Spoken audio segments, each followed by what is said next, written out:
നമുക്ക് നോക്കാം. ഇന്ന് എന്തായാലും നമ്മുടെ ഒരു അതിഥി ഇവിടെ വെയിറ്റ് ചെയ്തിരിക്കുന്നുണ്ട്.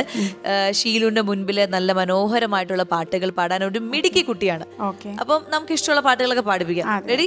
അപ്പൊ എന്തായാലും റെഡ് കാർപ്പറ്റിന്റെ ഈ വേദിയിലേക്ക് ഒരുപാട് സ്നേഹത്തോടെ സ്വാഗതം ചെയ്യുന്നു തീർത്ഥ.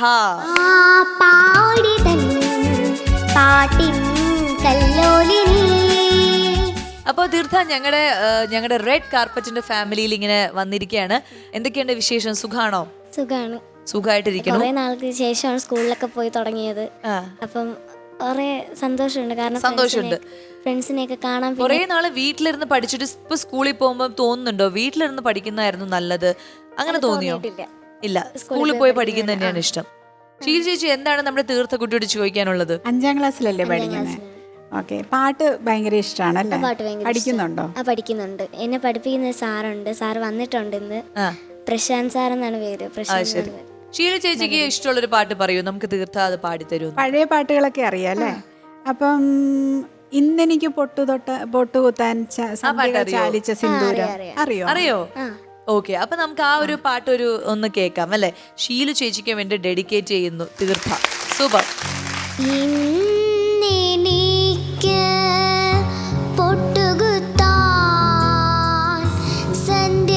ചാലിച്ച സിന്ദൂരം ഇന്നെനിക്ക് കണ്ണെഴുതാൻ വിണ്ണിലെ നക്ഷത്ര മഷിക്കൂട് ഇന്നെനിക്ക് പൊട്ടുകുത്താൻ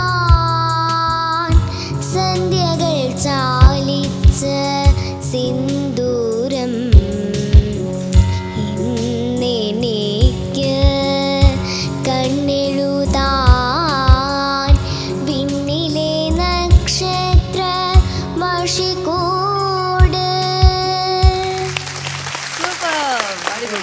ഇഷ്ടപ്പെട്ടില്ലേ? നമ്മുടെ ഭയങ്കര രസമായിട്ട് നല്ല ഫീലായിരുന്നു. അതെ. ആ ഒരു ഇത്രയും ഒരു ചെറിയ കുട്ടിക്ക് ഫീൽ എന്ന് പറയുന്ന അത് കിട്ടുക എന്ന് പറയുന്നത് അതാണ് ഏറ്റവും important. Thank you ma'am. Yes, നമുക്ക് എന്തായാലും കൂടെ വന്നിരിക്കുന്ന കുറേ പേരുണ്ട്, അവരെ കൂടി ഒന്ന് പരിചയപ്പെടാം. എല്ലാവർക്കും നമസ്കാരം, റെഡ് കാർപ്പറ്റിലേക്ക് സ്വാഗതം. അപ്പൊ ഇതില് തീർത്ഥയുടെ മാഷ് വന്നിട്ടുണ്ട് എന്ന് പറഞ്ഞു. ആരാണ്? യെസ്, പേര് സാറിന്റെ? പ്രശാന്ത്. അപ്പൊ എത്ര, ഒരു 4 വർഷമായിട്ട് തീർത്ഥ? അതെ, 4 വർഷമായിട്ട് പഠിക്കുന്നു. വന്ന സമയത്തുള്ള തീർത്ഥയും ഇപ്പോ തീർത്ഥയ്ക്ക് വന്ന മാറ്റങ്ങൾ ആസ് എ ഒരു സ്റ്റുഡന്റ് എന്ന് പറയുമ്പോൾ സാറിന് എന്താ പറയാനുള്ളത്? തീർച്ചയായിട്ടും അത് ഈ വേദിയിൽ പറയാൻ ഞാൻ ആഗ്രഹിക്കുന്നുണ്ട്. ഞാൻ പഠിപ്പിക്കാൻ പോയ സമയത്ത് ഇത് കണ്ടിന്യൂ ചെയ്ത് പഠിപ്പിക്കാൻ പറ്റുമെന്നൊരു ബോധ്യം എനിക്കില്ലായിരുന്നു. ഞാൻ പിന്നീട് പേരൻസിനോട് ഞാൻ പറഞ്ഞിട്ടുണ്ടായിരുന്നു, അത്രയും ഹാർഡായിരുന്നു വോയിസ്. സത്യമായിട്ടും ഭയങ്കര ഹാർഡായിരുന്നു. അതിന് ലോട്ട് ഓഫ് താങ്ക്സ് പറയേണ്ടത് പിന്നെ തീർത്ഥയുടെ അമ്മൂമ്മയ്ക്കാണ്. ക്ലാസ് കഴിഞ്ഞ് പോകുമ്പോഴത്തേക്ക് ഞാൻ പഠിപ്പിക്കുന്നത് കേൾക്കുകയും അത് അവളെ വിട്ട് തന്നെ ഒത്തിരി പ്രാവശ്യം വീട്ടിൽ പ്രാക്ടീസ് ചെയ്ത് അത് ആ ഒരു പ്രാക്ടീസ് തന്നെയാണ് ഈ ഒരു മാറ്റത്തിന് കാരണം. അപ്പൊ അങ്ങനെ പ്രാക്ടീസ് ചെയ്ത് മാറ്റിയെടുത്തൊരു ശബ്ദമാണ് ഇപ്പൊ നമ്മൾ കേട്ടത് അല്ലേ? അതൊരു അടിപൊളി മാറ്റമാണ്. ഇനി നമുക്ക് അമ്മയെ പരിചയപ്പെടാം. നമസ്കാരം. നമസ്കാരം. പേര്? അരുണിമ. അമ്മൂമ്മയ്ക്കും ചേച്ചിക്കും അതുപോലെ മുത്തശ്ശനൊക്കെ തീർത്ത ഒരു പാട്ടുകാരിയായി കാണാൻ ആഗ്രഹമുണ്ട്. ഏറ്റവും ആഗ്രഹിക്കുന്നത് എൻ്റെ അമ്മയാണ്. ഇപ്പൊ ഈ റെഡ് കാർപ്പറ്റിലേക്ക് പിന്നെ മോളുടെ ഇത് കൊണ്ടുവരാനും അമ്മയ്ക്കായിരുന്നു ഏറ്റവും കൂടുതൽ താല്പര്യം. അപ്പൊ നിങ്ങളുടെ എൻറ്റയർ ഫാമിലിക്ക് തീർത്ത ഒരു പാട്ടുകാരിയായി കാണണം, ഒരുപാട് സിനിമകളിലൊക്കെ പാടണം എന്നുള്ളൊരു ആഗ്രഹമാണ് അല്ലേ? അപ്പൊ അത് നടക്കട്ടെ എന്ന് ഞങ്ങൾ എല്ലാവരും പ്രാർത്ഥിക്കുന്നു. ഇതാരാണ്? ഇത് എൻ്റെ അനിയന്റെ വൈഫാണ്. അനിയന്റെ വൈഫ്, പേര് പറയൂ. അനുപമ. അനുപമ. യെസ്, ഇത് തീർത്ഥ കുട്ടിയുടെ അനീത്തിയാണല്ലേ?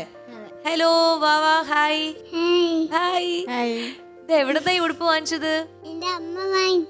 അമ്മ വാങ്ങിച്ച? കടക്ക് പേരില്ലേ? കടക്ക് പേരില്ല. വാവയുടെ പേര് പറയൂ. അനേയ. അനേയും തീർത്ഥ അല്ലേ? യെസ്. ഇനി മുത്തശ്ശൻ അല്ലേ?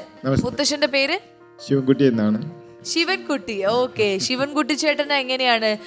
തീർത്ഥ പേരക്കുട്ടിയായിട്ട് മിടുക്കിയാണോ, പാവമാണോ, കുസൃതിയാണോ? എന്താണ് തീർത്ഥക്കുട്ടി? കുസൃതിയുണ്ട്, നല്ല പാടുന്നുണ്ട്, പഠിക്കുന്നുണ്ട്. മിടുക്കിയാണ്.